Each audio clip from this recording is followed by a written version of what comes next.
pessoa começa a trabalhar numa empresa, ela é informada do salário que ela vai receber.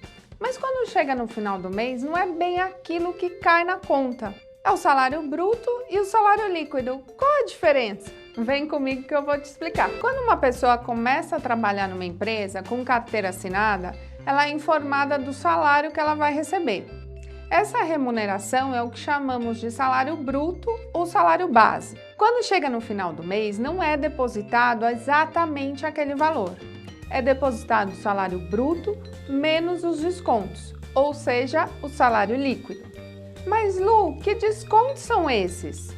Os principais descontos na folha de pagamento, ou seja, no seu salário, são INSS, Imposto de Renda, Contribuição Sindical, Vale Transporte e algumas empresas também descontam um percentual de outros benefícios, como Vale Refeição, assistência médica, assistência odontológica. Se a sua empresa tem um convênio com alguma instituição financeira e você tem um empréstimo consignado ao seu salário, a parcela do empréstimo também é descontada. Se você tem obrigação, por decisão judicial, de pagar pensão para o seu filho, essa pensão também é descontada na folha. Eu queria falar para vocês dos dois principais descontos, o INSS e o Imposto de Renda. O INSS é um percentual de desconto pago ao Instituto Nacional de Seguridade Social. Quando você precisa se afastar por doença, se aposentar ou ter algum outro tipo de pensão do governo, é esse dinheiro que o governo usa para pagar essa pensão para você. O imposto de renda, ou leão como chamam, só começa a ser descontado a partir de um salário de R$ 1.903, pela tabela de 2018. Esses cálculos, eles não são nada simples, pelo contrário, eles são complexos. Por isso, a minha dica de hoje é um site muito bacana que te ajuda a calcular o valor líquido do seu salário. Então você coloca o valor bruto, responde alguns campos e ele vai te dar o valor líquido com base na tabela atual de desconto. Primo, no vídeo de hoje a gente vai falar sobre 10 dicas infalíveis para você melhorar na gestão do seu negócio. Então vem comigo e acompanha o vídeo até o final. Eu queria começar esse vídeo aqui com uma frase inusitada. O senhor Kaique vai gostar muito dessa frase, certo? A frase é o seguinte: trabalhar te gera sustento, mas só o trabalho depois do trabalho te enriquece. Essa frase profunda, ela faz muito sentido para mim, muito sentido para minha vida, porque de fato, se você for um vendedor de horas, você dificilmente vai enriquecer ou vai atingir ali aquela tão almejada independência financeira ou uma estabilidade financeira. Só que o trabalho depois do trabalho tem muito a ver com o empreendedorismo. E quando a gente fala do empreendedorismo, o empreendedorismo está muito ligado ao trabalho fora de hora, aquele trabalho que não tem a ver com horário comercial apenas. É o trabalho do cara que rala, que trabalha final de semana, feriado e faz as coisas acontecer. Mas qual que é o grande problema? Kaique, qual que é o grande problema que o empreendedor tem, Kaique?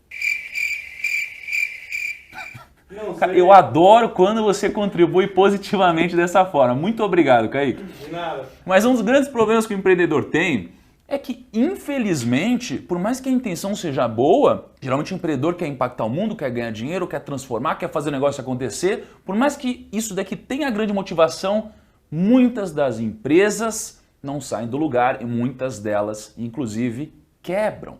Eu sei o que é passar por isso e conheço muitas pessoas que também passaram por esse tipo de problema. E pensando nisso, qual que é um dos principais problemas que as empresas enfrentam? Dinheiro, primos, dinheiro. Fazer a gestão financeira do negócio não é tão simples quanto parece. No papel e na planilha do Excel parece que é muito fácil, mas na prática, no dia a dia, isso fica cada vez mais difícil, cada vez mais impossível e principalmente quando o negócio começa a ganhar um nível de complexidade a mais. Pensando nisso, para te ajudar, eu formulei aqui 10 dicas infalíveis para te ajudar no mundo das finanças aqui da sua empresa. Mas pô, eu tirei isso daqui da minha cabeça, do vento? Não, eu tirei isso daqui da minha vivência, tirei isso daqui de pesquisa e tirei isso daqui das muitas conversas que eu tive com o Sebrae. Se não fosse o Sebrae, eu nunca conseguiria formular essas dicas de uma forma tão simples e passar para você. Então, vamos começar com as dicas. A primeira dica, ela pode parecer simples, mas tem algumas pegadinhas aqui. A dica é a seguinte: saiba precificar o seu produto.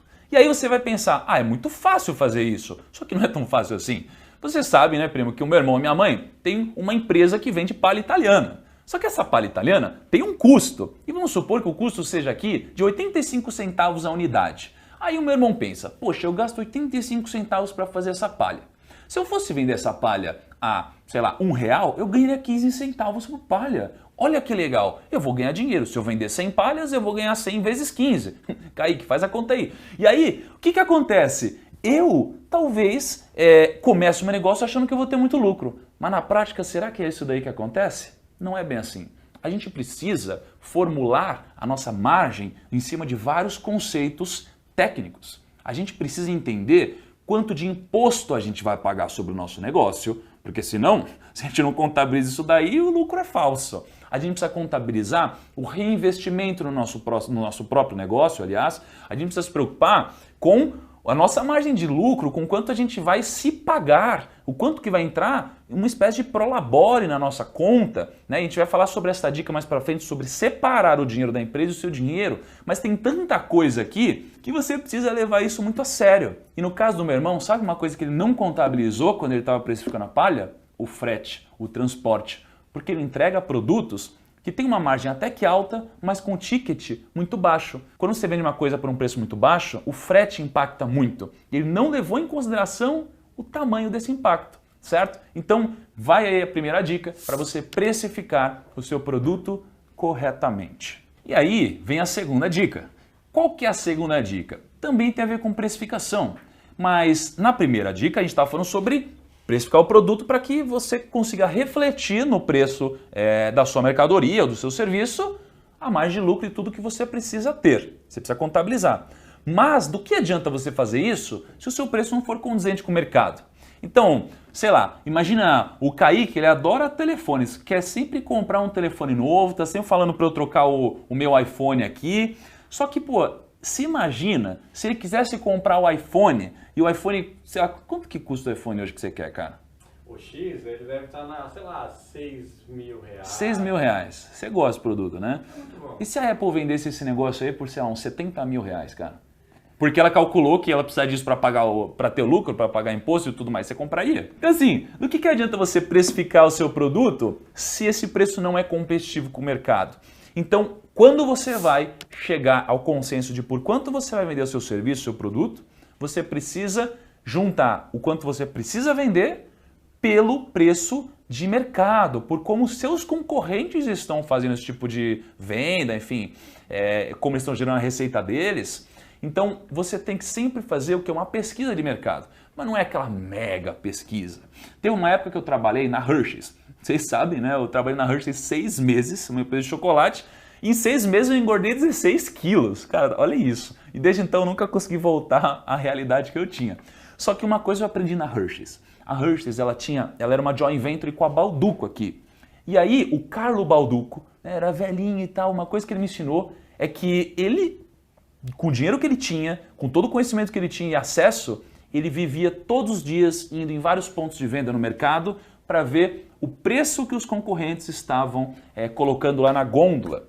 E isso fazia ele sentir o mercado, fazia entender se o consumidor estava engajando com isso e, por incrível que parível, era parte integrante da decisão que ele tomava posteriormente sobre por quanto ele ia vender o produto, até gerava muitas ideias novas. Então, toma essa dica, ela é muito importante, não adianta vender pelo preço que você quer. Existe um meio termo entre o preço que você quer, deve e o preço de mercado. E aí a gente vem para a terceira dica, que é planejar suas receitas e suas despesas para que o seu negócio tenha continuidade. Eu conheço uma pessoa, que eu não vou citar nomes aqui, certo? Que gasta tudo que ganha. Você conhece alguém assim, Kaique? Não conhece? Não? Ah, tá. Não, então tudo bem.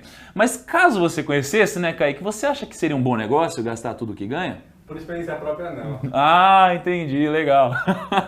Então, assim, o que a gente aprende? A gente aprende que quando a gente está começando um negócio, a gente quer tudo muito imediato. Então, a gente nem pensa no futuro, a gente acha que tudo é curto prazo. Mas o que a gente esquece é que o futuro vai chegar.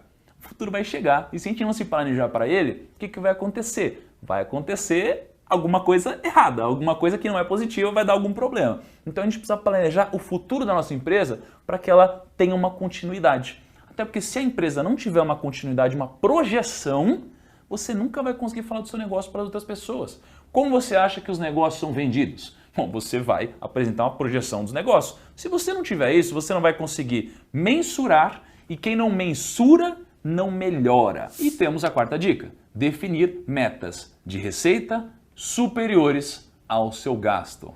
Nossa, parece tão simples, né? Tão banal essa dica, mas aí eu te pergunto, você faz isso no seu negócio?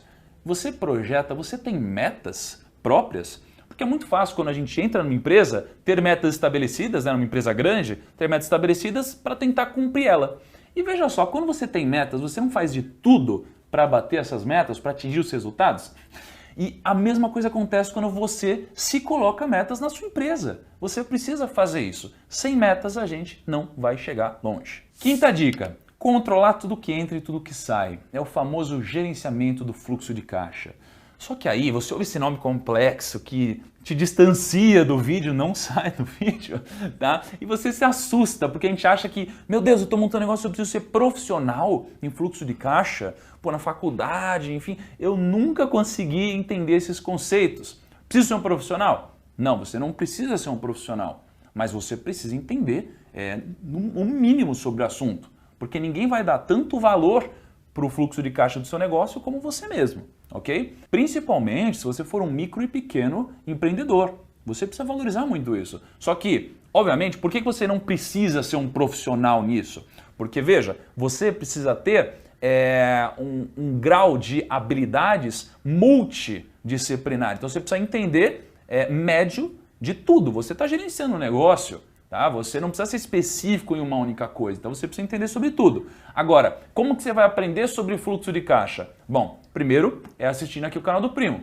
E uma das outras alternativas é você acessar o site do Sebrae. Porque, pô, como eu te disse, sem as informações dele eu não conseguiria montar essas dicas e no site do Sebrae, que sempre apoia o micro e pequeno empreendedor, você vai ter muito mais informação sobre isso. Então, você precisa sempre ficar esperto em quem apoia o que você está fazendo, tá bom? Então, eu vou até deixar o site aqui na descrição, tá? Pode fazer muito sentido para você. E a sexta dica é sobre estoque. Kaique, imagina o seguinte, minha mãe e meu irmão vendem palhas italianas, certo? Só que eles não têm uma mega empresa, eles são pequenininhos ali, estão começando e eles fazem tudo em casa, tá? Se você entrar lá em casa, você acha que vai ter cheiro do quê, cara? Palha italiana. Palha italiana, exatamente. E para fazer isso eles precisam de matéria-prima. Só que quando você entra lá em casa, você não vai ver um estoque gigantesco, você não tem um galpão de estoque, você tem um super armário. E a gestão de estoque é muito importante para o seu sucesso, principalmente quando o negócio está começando. Porque veja só, o negócio está começando, a gente sabe que se a gente comprar em larga escala, a gente vai ter benefícios competitivos, vai pagar menos pelos produtos, mas quando a gente está começando, a gente não tem um fluxo de caixa que permite que a gente gaste muito dinheiro, depois fature e tudo mais, é tudo muito contadinho. Então, uma dica de ouro aqui é não montar um estoque gigantesco no começo, e sim montar um estoque enxuto, em que você sempre tenha um excedente do que você produz, mas também não tanto assim. Obviamente estamos falando aqui de produtos, tá? Não para quem vende serviço, que é o estoque que está na sua mente, né? E a dica 7 tem a ver com controle de receitas e despesas. Eu tenho um amigo que chama João, já gravamos juntos aqui no canal, inclusive, e ele tem uma loja de roupa, vende tênis, vende tudo. Só que muitas vezes ele não vende para o consumidor final, ele vende para uma outra loja de roupa, tá?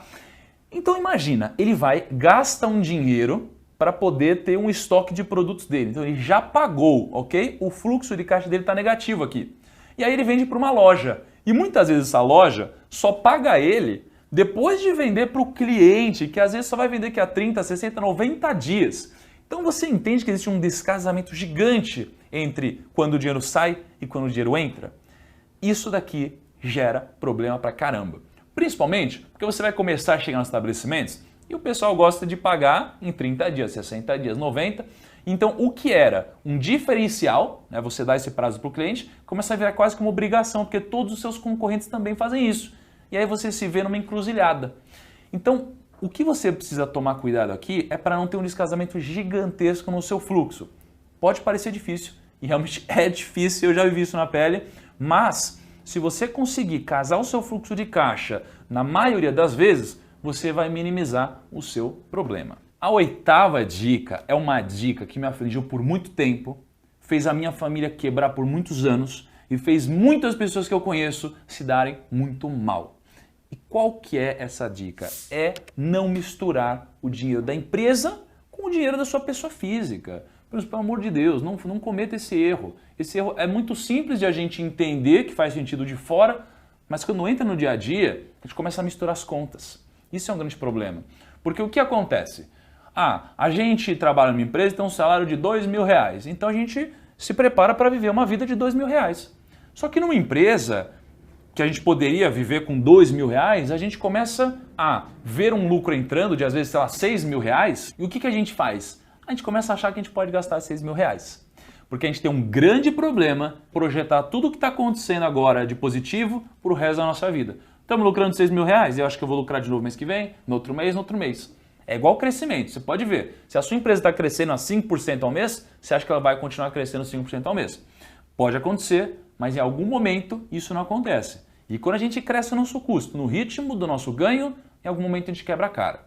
Então, quando você mistura o ganho da empresa com seus gastos pessoais, você deve se dar mal em algum momento. Não faça isso, tenha uma conta pessoa jurídica e uma conta pessoa física. Programe um prolabore para você para que a empresa te pague. Agora, obviamente, skin in the game, premos, pele em risco. Se por acaso a empresa não deu lucro, não adianta se endividar e ter a mesma retirada, ok? Você precisa tomar muito cuidado com isso, nunca misture esse dinheiro. A nona dica tem a ver com formas de captação de dinheiro. Um dos grandes problemas que a pessoa que está começando um negócio tem é que ela vai atrás de capital, normal, só que quando ela vai atrás de capital, ela vai muito com uma mentalidade errada, a mentalidade de, putz, eu estou torcendo para alguém me liberar crédito e quem liberar crédito eu vou aceitar. E não é bem assim. O que a gente deve fazer é comparar todos os bancos, todas as possibilidades de pegar dinheiro, porque o nosso objetivo é captar sempre a juros baixos. Então eu já vi muita gente quebrando porque captou um dinheiro a um custo muito alto, o negócio não desempenhou como ele esperava, só que quando isso acontece ele não tem muito prazo, porque a dívida dele cresce cada vez mais rápido, a juros compostos e o ganho dele está estagnado. Então tome muito cuidado, pesquise as formas mais baratas. Obviamente, o próprio site do Banco Central te fornece uma lista de taxas e bancos para você poder comparar. Mas essa lista não é tão precisa quanto você ir lá nos bancos e comparar todas as taxas. Parece que é um trabalhão, mas eu te recomendo, porque você vai ficar abismado quando você identificar a diferença de taxa oferecida entre os bancos. Pense o seguinte, às vezes o banco A não está muito precisando emprestar dinheiro agora, porque eles já bateram a meta deles e não precisam. Mas o banco B não. Então ele vai ser muito agressivo, vai te oferecer uma taxa muito baixa. Se você vai em todos os bancos ou nos principais, você vai ter opções. E ter opções diversifica o seu risco e aumenta as suas chances de ter sucesso. E a 10ª dica tem a ver também com crédito, mas é a dica de que eu só recomendo que você recorra ao crédito depois que todas as suas opções forem escassas, porque toda dívida te fragiliza, tá? Você tem que tomar muito cuidado com isso. Então, por mais que pareça sedutora a ideia de pegar um capital para você pagar alguma conta ou para você acelerar o seu crescimento, muitas vezes você pode renegociar. Então, a gente fica muitas vezes com medo, eu fiquei já com medo, de chegar para um cliente e falar, cara, não vai dar para te pagar agora, me ajuda, sabe? E a gente fica com medo de fazer isso, a gente acaba pegando um empréstimo para pagar, às vezes, um fornecedor. Mas a gente colocar o fornecedor do nosso lado, alinhar ele com o nosso pensamento, também é legal. Para o fornecedor não é bom que a gente quebre, entendeu? Então, abrir o jogo com ele, às vezes pode permitir que a gente flexibilize prazos, que a gente tenha um longo prazo muito mais positivo e saudável e também até gera um relacionamento, por incrível que pareça. Tá? Quando você abre as suas fragilidades, muitas vezes os seus parceiros se sensibilizam e gera muito mais relacionamento. Se você é empreendedor ou uma pessoa de negócios, é natural que talvez não dê muita atenção para a contabilidade da sua empresa por uma razão muito simples. Existem outros aspectos muito mais apaixonantes no dia a dia dos negócios, como, por exemplo, cuidar da marca do negócio, da relação com o seu consumidor, o preço do seu produto, a estratégia de vendas, a divulgação, a liderança das pessoas, aspectos muito mais emocionais, muito menos racionais do que a contabilidade, que nutrem o dia a dia do empreendedor. Só que é fundamental você entender o papel da contabilidade na vida da sua empresa, o quanto que a contabilidade conta sobre a sua empresa para você, o quanto que ela conta para outras pessoas também. E aqui eu vou me permitir dar uma pequena aula de contabilidade para você entender o que é a sua empresa em termos financeiros, ou quem é de fora do negócio, como um fiscal, um auditor, um potencial investidor, um banco, o que essa pessoa vê no seu negócio quando olha a contabilidade? Quando o seu contador envia documentos para você, documentos a serem assinados, ele não está simplesmente cumprindo uma obrigação fiscal. Se houvesse uma negociação no papel um pouco mais consultivo, uma valorização do papel do contador, certamente você teria relatórios que traduzissem melhor a informação que corre na sua empresa. Porque no dia a dia, quando o empreendedor não dá valor para a atividade ou para o serviço do contador, normalmente ele vai contratar o serviço mais barato de um contador que não vai ter muito interesse no dia a dia da empresa, que vai prestar informações padronizadas, que vão enviar documentos que não dizem muita coisa sobre a empresa. Da mesma forma, o empreendedor que não entende nada de contabilidade vai receber esses documentos, simplesmente perguntar para o contador onde é que eu assino e cumprir uma obrigação fiscal. Agora, se você der atenção às informações que o contador pode prestar para você, você vai ter um conjunto de informações que vão lhe dizer se a empresa está indo ou não no rumo certo. Quer comprovar isso? Então, pense nos documentos que um consultor, por exemplo, pediria para você ao chegar à sua empresa, solicitado por você, para orientar o que deve ser feito para melhorar a situação financeira da empresa, para que ela dê mais lucros. Os primeiros documentos que esse consultor pediria seriam o balanço patrimonial da empresa e a demonstração de resultados. O balanço patrimonial nada mais é do que um retrato financeiro da empresa. A demonstração de resultados é talvez uma descrição do fluxo de informações durante um certo período, de onde vem o dinheiro, para onde vai o dinheiro, se sobra, se não sobra. Na prática, o que o consultor está querendo ver é uma informação detalhada da estratégia que você tem no negócio. E aí você vai ver na tela aqui uma representação de uma parte do documento mais importante da contabilidade da empresa, que é o balanço patrimonial. Quando o consultor olha para o conjunto dos ativos da empresa, e não estou descrevendo nenhuma informação nesses ativos que você vê na tela, mas é uma caixinha que representa, imagine que cada milímetro que você vê na tela representa um valor em reais. Digamos que você tem uma empresa de R$1 milhão e cada milímetro aqui seja uma fração desse R$1 milhão. A descrição dos ativos nada mais é do que a descrição da estratégia que você aplicou no seu negócio. Que tipo de estratégia? Ter mais caixa ou menos caixa, ter mais estoques ou menos estoques, ter mais contas a receber ou menos contas a receber. Por exemplo, se você vende mais a prazo, vai ter um volume muito grande de contas a receber. Ter ou não ter estrutura própria. Você pode ter o seu galpão, você pode alugar um galpão, você pode ter o seu veículo de entregas, você pode alugar um veículo de entregas. Então, o que o consultor vai ver no conjunto dos ativos é o que você fez com o dinheiro que esteve à sua disposição. Digamos que você está começando uma franquia de alguma coisa, uma franquia de entrega de alimentos, e que você pode ter a descrição do recurso que foi separado para ter um estoque de alimentos, um estoque de embalagens, um recurso que você destinou para pagar a entrada do financiamento de um veículo, para comprar um terreno onde você estaciona esse veículo e você faz o seu atendimento, presta o seu serviço, enfim. Você tem valores que foram disponibilizados para a empresa e que foram alocados da forma que está lá no ativo. Se você analisar o outro lado do balanço patrimonial, e aqui na tela aparece o que seria o lado do passivo e do patrimônio líquido, você vai ter uma descrição da origem desse dinheiro que está no ativo da empresa. Então, que fique bem claro, o ativo é o patrimônio real, é o valor que está na empresa, é o conjunto dos recursos que estão à disposição do empreendedor. O lado que você vê à direita do balanço patrimonial, as informações que estão à direita do balanço patrimonial, não existe, são apenas fatos que retratam de onde vem o dinheiro que está lá na empresa. Então, se o passivo diz que você tem contas a pagar a fornecedores, é um compromisso que você tem, mas o fato de você não ter pago ainda um valor para o seu fornecedor significa que o dinheiro está na empresa, está no ativo, ou parado no caixa, ou em estoque, ou em contas a receber. De alguma forma, esse dinheiro está alocado. O fato de você não ter pago imposto para a prefeitura, vence só no fim do mês, o fato de você não ter pago conta de energia, o fato de você não ter pago um financiamento para o banco, significa que aquele dinheiro está na empresa, circulando, gerando atividade e promovendo geração de receita e provavelmente lucro. Agora, se você considerar que parte do dinheiro que está na empresa é um dinheiro próprio da empresa, parte do dinheiro só está lá porque dívidas e compromissos ainda não foram pagos, quando você considera nessa leitura do balanço patrimonial que o dinheiro que está lá, não próprio da empresa, em algum momento vai sair, eu tenho uma noção que o que sobra desse recurso, ou o que sobra dos valores que estão circulando na empresa, é um valor próprio da empresa. Considere que o ativo é o patrimônio, tire do ativo aquele tamanho dos recursos, aquele volume de recursos correspondente ao que não é da empresa, o que sobra é o patrimônio livre das dívidas ou líquido das dívidas. Se você tiver uma contabilidade bem apurada, bem quantificada, você pode a cada dia, a cada segundo, se tiver um bom sistema de informações, quantificar o valor da sua empresa. Gerou mais resultados, acumula mais lucro na empresa, acumulando mais lucro você paga aquilo que você está devendo e o que sobra continua circulando na empresa. Então uma empresa saudável estará continuamente produzindo um crescimento no seu patrimônio líquido. Por que o empreendedor monta essa estratégia? Por que ele constitui um ativo, coloca esse ativo para funcionar no dia a dia da sua vida? Ele está querendo gerar resultados para a sua vida. Então existe o outro documento, a demonstração de resultados, que mostra o resultado da aplicação daquela estratégia.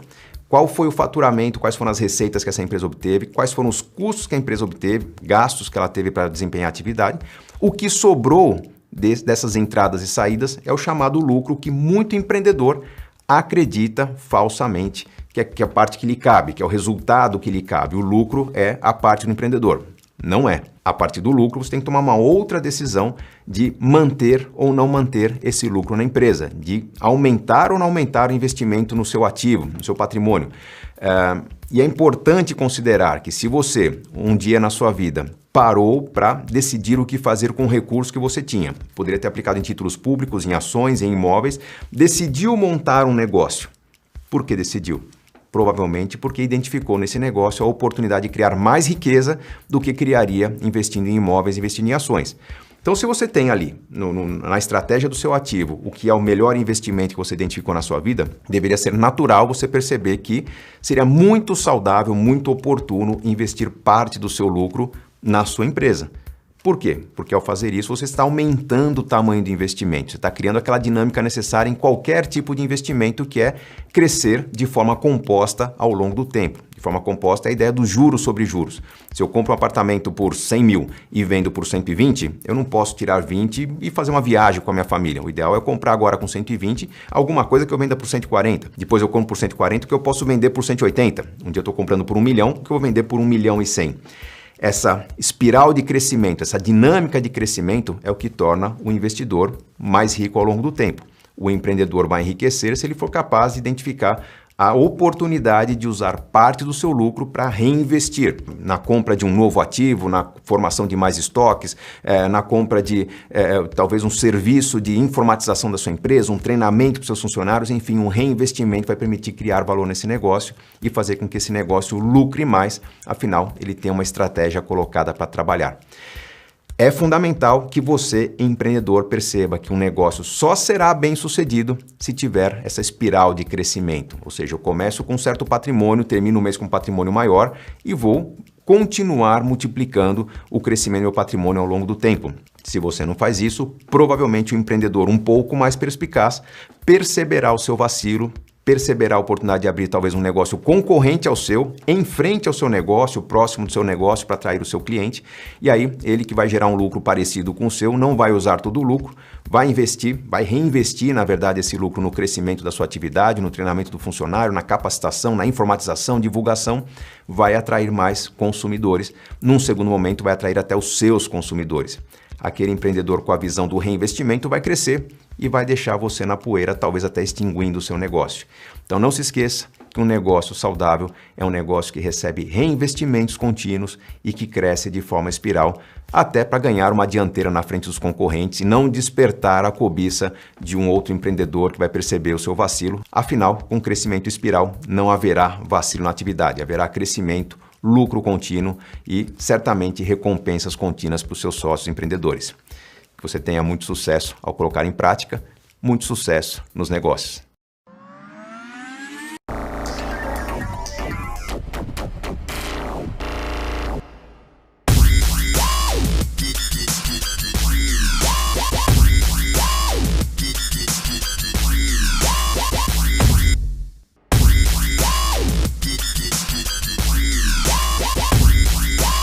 É um um empréstimo que você faz no banco com desconto das parcelas diretamente no seu holerite. Quando você recebe o seu salário, o valor da parcela já vem descontado do seu pagamento.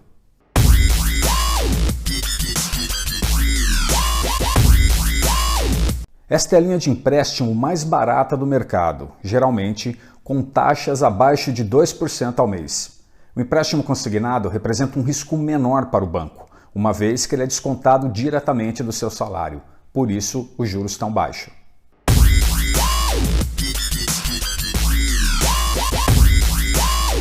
Só é possível conceder um empréstimo consignado para as empresas que fazem o pagamento de seus funcionários de forma eletrônica, em parceria com o banco. Pergunte ao seu gerente se essa linha está disponível para você.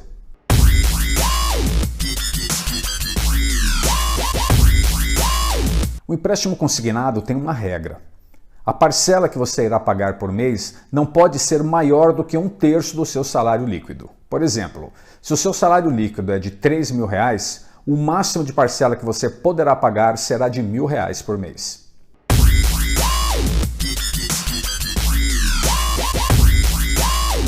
Sim, não há limite para a quantidade de empréstimos adquiridos por você, contanto que a soma das parcelas não ultrapasse 1/3 do seu salário líquido.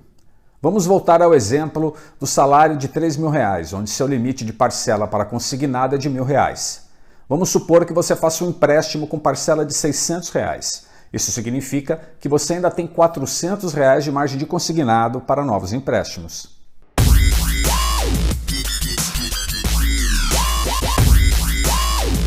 O controle é feito pela empresa onde você trabalha.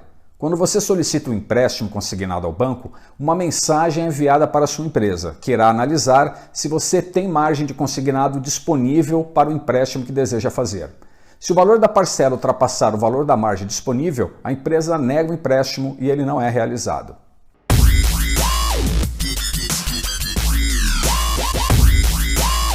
É muito comum que as pessoas confundam o limite do banco com o limite da margem de consignado. Vamos entender. O banco estabelece um limite máximo de empréstimo para você, baseado em sua renda e nas suas dívidas no mercado. Por exemplo, o banco estabelece para você o valor máximo de R$50.000 para empréstimo consignado. Este é o limite do banco, é o limite que ele irá emprestar para você nesta linha. Já a empresa estabelece que o máximo de parcela que você pode pagar para o empréstimo consignado é o equivalente a 1/3 do seu salário. Para que o empréstimo aconteça, você precisa estar dentro dos dois limites, o do banco e o da sua empresa. Vamos ver um exemplo para entender melhor. Dona Maria recebe salário de R$3.800. Feitos os descontos, entra na conta de Dona Maria R$3.000. Este é o seu salário líquido. O seu limite para a parcela de consignado é 1/3 desse salário, ou seja, R$1.000 é a parcela máxima admitida. Dona Maria foi ao banco e, ao retirar um extrato da sua conta corrente, apareceu a informação de que ela tinha disponível R$50.000 para empréstimo consignado. Esse limite foi calculado pelo sistema do banco, de acordo com o salário da Dona Maria e das suas dívidas no mercado. O banco não sabe se a Dona Maria tem margem de consignado ou não. O que ele está informando é que, se houver margem de consignado disponível para a Dona Maria, ela pode pegar até R$50.000 de empréstimo no banco. Dona Maria quer fazer uma reforma em sua casa e interessou-se pelo empréstimo. Foi então até a empresa onde trabalha e solicitou informações sobre a sua margem de consignado. Ela descobriu que já havia feito um empréstimo consignado em outro banco anteriormente, com parcelas mensais de R$200. Ou seja, a margem de consignado que a Dona Maria tem disponível no momento é de R$800. E este é o valor máximo que ela poderá pagar de parcela para um novo empréstimo consignado. Dona Maria foi então ao banco e informou ao seu gerente o interesse no empréstimo e a margem que ela tem disponível. O gerente fez o cálculo e informou a Dona Maria que com R$800 de margem disponível, o máximo que ela conseguiria pegar emprestado na linha consignado seria R$40.000. R$10.000 continuarão disponíveis para a Dona Maria, na linha consignado, mas ela não conseguirá emprestar esse dinheiro por não ter mais margem disponível. Só tem duas hipóteses para que Dona Maria tenha acesso a esse dinheiro. Ou ela quita o consignado antigo de R$200, assim R$200 voltariam para sua margem, ou ela recebe um aumento de salário.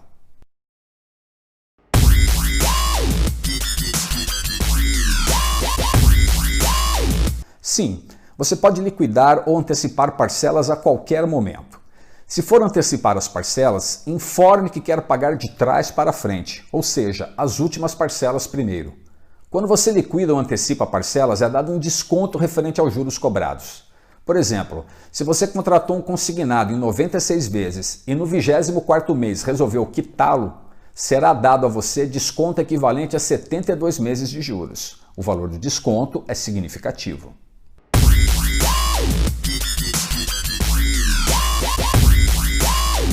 Se você não tem mais margem disponível, outras linhas de crédito poderão estar disponíveis para você em seu banco. Porém, é preciso ter cautela. Primeiramente, os juros serão mais altos, geralmente o dobro ou mesmo o triplo dos juros do consignado. Ou seja, você vai pagar muito mais por esse dinheiro. Outro cuidado a ser tomado é que você já utilizou toda a sua margem do consignado. Significa que 1/3 do seu salário está comprometido em dívidas com o banco. Comprometer mais do que isso tem grande probabilidade de afetar a sua saúde financeira. Avalie bem antes de contratar.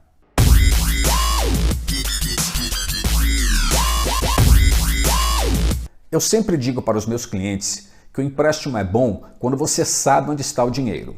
Por exemplo, você tem uma dívida de R$200 mil no mercado e esse dinheiro foi utilizado para a compra de um apartamento.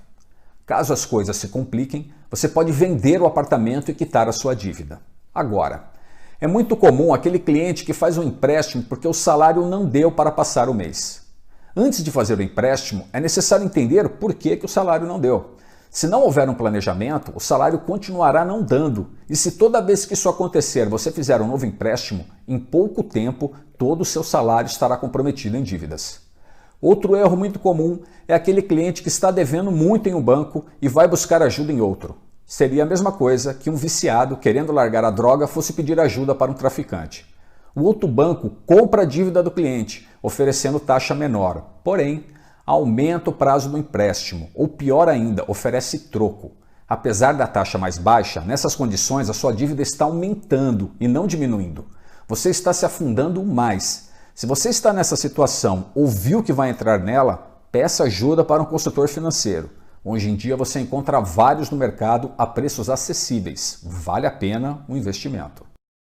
Olá pessoal, meu nome é Renan Sassi e nesse vídeo eu vou falar sobre o MEI, o microempreendedor individual. Se você está pensando em começar um negócio e não sabe muito bem se o MEI é ou não para você, fique comigo nesse vídeo até o final que eu vou te ensinar tudo o que você precisa saber sobre o MEI e você vai poder tomar a decisão melhor para entender se você é enquadrado no MEI, quais são as vantagens, quais são as suas obrigações e eu tenho certeza que vai te ajudar nesse processo de decisão de montar um novo negócio. Vamos para a apresentação que eu vou te explicar. Então vamos começar. Quem pode ser MEI? Bom, basicamente tem uma restrição, é não ter participação como sócio ou titular em nenhuma outra empresa. Se você é sócio de uma empresa do seu pai, por exemplo, mas não trabalha, ou é sócio de uma empresa do tio, só para colocar o nome, você não pode abrir um MEI. Então a solução para isso é ou fechar essa empresa, que você não é dono ou não é sócio, ou pedir para sair, né? Fazer uma alteração no contrato social pedindo para sair dessa empresa para que você possa abrir um MEI. Bom, com o MEI você terá até um funcionário, você pode contratar até um funcionário que receba o salário mínimo ou o piso da categoria. Por que um salário mínimo ou o piso da categoria? Porque você vai ver mais tarde que o MEI tem um limite de faturamento anual, ou seja, você não pode ter um limite de faturamento de mais ou menos R$5 mil por mês e ter um funcionário pagando salário para ele de R$5 mil por mês. Fica incompatível. Depois, mais tarde, você vai ver. Você vai poder abrir uma conta corrente em pessoa jurídica, né? Em qualquer banco você pode ter acesso a essa conta e você pode ter acesso a linhas de crédito para pessoas jurídicas também, que geralmente são mais baratas do que para pessoas físicas. E, óbvio, você vai poder fazer a emissão das notas fiscais. O que você pagará para abrir um MEI? Bom, se você é comércio ou indústria, você vai pagar R$ 46,85. Digamos que você compra camisetas e vende essas camisetas. Você é caracterizado como comércio. R$ 46,85. Agora, digamos que você mesmo fabrique camisas ou fabrique roupas e venda. Você é caracterizado como indústria. R$ 46,85. Se você se encaixar nessas duas categorias, é esse o valor que você vai pagar. Se você presta serviço, se você é um eletricista, um encanador, um professor particular, por exemplo, dá aulas de matemática ou de inglês, você está prestando serviços. Então, R$ 51,85 é o que você vai pagar. Agora, se você compra e vende camisas e também fabrica camisas, você é comércio e serviço. Portanto, você vai pagar R$ 52,85. Lembrando que esse valor, ele é um valor fixo mensal, ou seja, se você vender nada, você vai pagar R$ 46,85, por exemplo. Se você vender R$5.000 em um mês, você vai pagar R$ 46,85. Porém, esse valor ele é atualizado anualmente com base no salário mínimo. Cada vez que o salário mínimo aumenta, esse valor respectivo para comércio, prestação de serviço e indústria, ele sim vai ser reajustado. Bom, as garantias que você tem. Primeira delas, auxílio maternidade, auxílio doença e, lógico, aposentadoria. Para questões mais específicas a respeito de seguro-desemprego, se você tem um benefício, por exemplo, do INSS e acha que abrindo um MEI pode perder esse benefício, eu vou pedir que você entre em contato direto com o INSS ou talvez direto com o Sebrae ou até com a Prefeitura da sua cidade. Eu vou deixar todos esses números, menos a da Prefeitura da sua cidade, no final desse vídeo para que você possa tirar essas dúvidas, ok? Vou falar agora a respeito do alvará. Bom, o alvará nada mais é do que uma autorização para a sua empresa funcionar que a prefeitura te entrega. De maneira bem simples é isso. Toda empresa precisa de um alvará, precisa de um documento que a prefeitura entrega para poder funcionar, para poder trabalhar. Quando você abre o MEI, você já tem um alvará. Só que esse alvará, ele é válido por até 180 dias. Ou seja, durante esse tempo, você já pode começar a trabalhar e durante esses dias a prefeitura vai até a sua empresa, seja ela na sua residência, mas mais especificamente vai até o endereço que você colocou que a sua empresa irá funcionar para fazer a vistoria, para ver se ela realmente pode funcionar ali. Se a sua empresa não puder funcionar aonde você disse que ela iria funcionar, você pode perder esse alvará, ou seja, não vai poder trabalhar nesse local. O que eu aconselho antes de abrir o MEI é ligar para a prefeitura da sua cidade, dizer, olha, estou abrindo o MEI, estou pensando em trabalhar em casa, vou fazer bolos, por exemplo, posso fazer isso? Aí o fiscal da prefeitura vai te pedir mais informações, provavelmente vai fazer uma vistoria para que você não perca isso para que você não perca o alvará depois que você abriu. Então, ao invés de abrir o MEI e correr o risco de talvez perder o MEI mais tarde, depois desses 180 dias, quando for feita uma vistoria, eu aconselho que você ligue para a prefeitura antes para não ter esse incômodo, para não ter essa burocracia. Bom, atividades permitidas. Mais uma vez, na descrição desse vídeo, você vai encontrar o link onde você pode consultar quais são as atividades que é permitido uma empresa MEI executar. Por exemplo, se você é professor de inglês, se eu não estou enganado, acho que professor de inglês pode ser, você pode abrir um MEI. Mas você tem que ter certeza que o que você vai fazer, sim, está enquadrado no MEI. Por exemplo, se você for professor de culinária, eu não sei se professor de culinária é permitido pelo MEI. Se não estiver discriminado lá, como ensino em geral ou como professor de culinária, eu aconselho que você ligue, entre em contato com o Sebrae, peça mais informações a respeito da atividade específica que você vai desempenhar e, mesmo assim, mesmo entrando em contato com o Sebrae, mesmo tendo o ok do Sebrae, eu também peço que você entre em contato com a prefeitura da sua cidade e diga, olha, estou pensando em fazer tal coisa, eu entrei em contato com o Sebrae e eles me falaram que a minha atividade se encaixa em tal atividade e, portanto, é permitido no MEI. Isso é muito, muito, muito importante.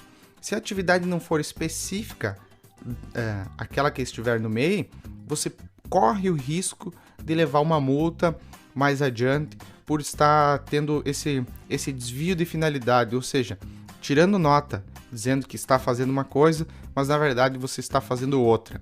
Isso é muito importante. Se ao longo do tempo, digamos que você trabalhe 5 anos com o MEI, fazendo determinada atividade, mas tirando nota de uma atividade errada, e um fiscal da prefeitura ou qualquer fiscal perceber essa discrepância dos serviços, você pode ter sim que pagar uma multa, principalmente uma multa, e todos os impostos passados, né, retroativos, com base na atividade que você prestou, mas tirou a nota errada se aproveitando do MEI. Preste muita, muita atenção para não ter dor de cabeça no futuro, ok? Bom, documentação. O microempreendedor individual é dispensado de contador, ele não precisa contratar um escritório de contabilidade e, portanto, não precisa de livro contábil e nem um outro tipo de documentação mais elaborada que a maioria das empresas precisa. No entanto, isso é importante, gente. O microempreendedor deve guardar as notas, todas as notas de compra de mercadorias e também os documentos dos empregados contratados e os canhotos das notas fiscais que emitir. Isso é muito importante, gente. Como hoje em dia todos os sistemas estão interligados, digamos que você compre 10 mil reais em camisetas, por exemplo, e venda elas por 20 mil reais. Mas digamos que você não tirou nota dessas de 20 mil reais de camisetas. Digamos que você, para ficar enquadrado no MEI, tirou nota de 4 mil, 5 mil reais e o resto vendeu tudo sem nota. Como é que a prefeitura, como é que o Estado vai saber que você não tirou nota? É simples, ele vai olhar para o seu fornecedor e o seu fornecedor vai dizer o seguinte: olha, eu vendi 10 mil reais de camisetas pro Renan e eu fiz isso todo mês. Na verdade, eu vendi 120 mil reais de camisetas pro Renan em um ano. Quanto o Renan tirou de nota? O Renan tirou de nota 60 mil reais no ano. Então, ou seja, ele está vendendo com prejuízo? Acho que não, né? Provavelmente ele deve estar sonegando, provavelmente não deve estar tirando nota disso.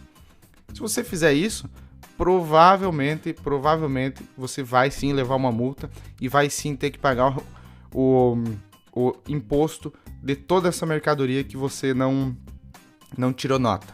Fiquem atentos a isso, pessoal. Mas uma coisa que muitos microempreendedores individuais não sabem é que eles precisam fazer um relatório mensal das receitas brutas. O que é isso? Até o dia 20 é a data de pagamento do imposto do MEI, né? Então, até todo o dia 20, ele deve informar isso no portal do microempreendedor, o link vai estar na descrição. Ele deve informar o quanto ele teve de receita bruta, ok? O microempreendedor individual deve preencher, mesmo manualmente ou de maneira online, um relatório mensal das receitas que obteve no mês anterior. E deve anexar esse relatório, né, às notas fiscais de compras de produtos e também de contratações de serviços, ok? Isso deve ser feito mensalmente, faz lá no portal do empreendedor. O link para fazer isso está na descrição, ok? O que acontece se o MEI atrasar o pagamento dos impostos?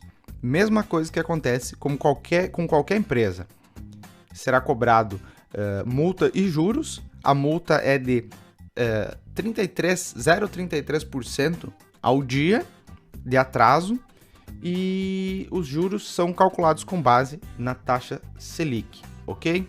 Fiquem atentos a isso, pessoal. É muito barato, R$ 53,00. Não tenho por que atrasar. Como saber se posso abrir determinada empresa em determinado local? Bom, eu acabei abordando um pouco disso no slide do Alvará. Entre em contato com a prefeitura antes de abrir o MEI. Passe todas as informações, o que você pretende fazer, com o que você pretende trabalhar e passe também o endereço. No caso de de quem tem food truck ou é ambulante ou barraquinha de cachorro-quente, deve também entrar em contato com a prefeitura para saber quais são os locais que ele pode trabalhar. Muitas cidades têm restrições, você não pode estacionar um carrinho de comida em qualquer lugar, não pode... enfim, tem algumas restrições. Entre em contato com a prefeitura, ok? Bom, até quanto o microempreendedor pode faturar? Ele pode faturar até 60 mil reais por ano. Lembrando que esse é um valor anual. Se você dividir 60 mil por 12 meses, vai dar 5 mil reais por mês. O que acontece se o microempreendedor vender 6 mil reais em janeiro, por exemplo? Não acontece nada, desde que ele esteja dentro dos 60 mil reais anuais. O que acontece se o empreendedor não vender nada no primeiro e no segundo mês? Também não acontece nada. Nos outros 10 meses, ele pode vender até 60 mil reais por ano. O que acontece se o microempreendedor vender um pouquinho a mais de 60 mil reais? Se ele vender de 60 mil reais e 1 centavo a até 72 mil reais, isso em um ano, o MEI deixa de ser MEI e passa a ser considerado uma microempresa. E uma microempresa vai pagar imposto em cima de cada uma das vendas, que variam de 4% a até 17,42%, dependendo do tipo do negócio e do montante de faturamento, ok? Esse valor em excesso, ou seja, acima de 70 mil reais, acima de 60 mil reais, será acrescentado no valor do mês de janeiro, e os tributos serão pagos justamente com o DAS referente a aquele mês. O que significa isso? Que se dentro de um ano o microempreendedor faturar mais do que 60 mil reais, esse valor a mais que ele faturou vai vir em janeiro, ou seja, vai vir no início do ano em forma de imposto para ele pagar, e automaticamente a empresa passa a ser considerada uma microempresa, vai ter que contratar contador, e aí tem assunto para outro vídeo, ok? O que acontece se for superior a 72 mil reais? 72 mil reais e 1 centavo, se o microempreendedor vender isso, ou seja, digamos que ele é um microempreendedor e ele nem ficou nessa faixa entre 60 e 72. Digamos que você abriu um MEI, no primeiro ano faturou 60 mil e até 60 mil, e no segundo ano vendeu, por exemplo, 100 mil reais, vendeu muito mais. O que acontece é que esse faturamento superior a 72 mil reais, nesse caso, é enquadrado no Simples Nacional, e esse valor é cobrado retroativo, ou seja, é olhado para trás e é calculado o quanto você vai ter que pagar de imposto. Quem vai poder fazer exatamente esse cálculo para você, se é esse o seu caso, vai ser um contador. Ele vai dizer exatamente quanto você vai ter que pagar. E provavelmente você vai ter que pagar multa e juros desse valor que você excedeu, ok? Pessoal, vamos falar agora das relações de trabalho. Eu falei lá no início do vídeo que o microempreendedor pode ter até um funcionário. E esse funcionário, ele é individual e ele não pode realizar cessões ou locações de mão de obra. O que isso significa? Que ele não pode locar a mão de obra. Digamos que você tenha uma construtora, tá? E digamos que você não queira contratar um funcionário. Aí você pede para um pedreiro, fala: olha, amigo, abre um MEI e eu vou contratar o seu serviço, você me dá a nota fiscal todo mês, dizendo que trabalhou algumas horas ou fazendo algum serviço para mim, e eu te pago por essas horas trabalhadas. Ou seja, eu não preciso assinar a tua carteira, mas você pode trabalhar de maneira legalizada para mim. Certo isso? Não, na verdade isso é errado. Porque o que acontece? Quando você tem um MEI, tá? E você trabalha somente para uma empresa, 44 horas semanais, por exemplo, ou você trabalha de segunda a sexta e sábado de manhã também, isso não é caracterizado como uma relação de duas empresas. Isso é caracterizado como uma relação de patrão-empregado. Ou seja, se essa pessoa, dona do MEI, que trabalha para essa construtora, ir até a Justiça do Trabalho, na maioria dos casos, quem sai perdendo é quem contratou o MEI, é quem contratou, por exemplo, o pedreiro com o MEI que trabalhou somente para ele.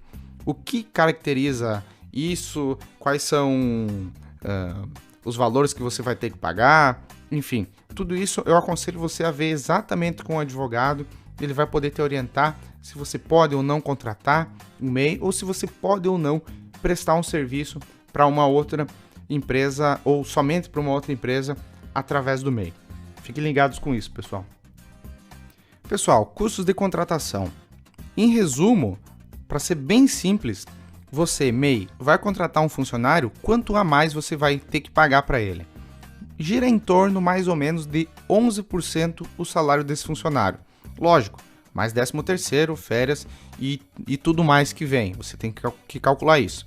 Mas naquele custo inicial de R$50 mais ou menos, que o MEI vai ter que pagar, contratando um funcionário, vai ter que pagar mais ou menos R$50 lá do início da apresentação, mais 11% o salário desse funcionário. Se o funcionário ganhar R$1.000 por mês, você vai ter que pagar mais ou menos uns R$110 mais aqueles R$50, o que vai dar mais ou menos uns R$160, bem mais ou menos, por mês para ter um MEI mais um funcionário contratado. Pessoal, eu tentei passar tudo que eu sabia sobre o MEI, tentei antecipar algumas dúvidas que vocês tenham, dúvidas referentes ao ramo de atividade específico. Quem vai conseguir tirar essas dúvidas para você é o Sebrae, tem o número na tela.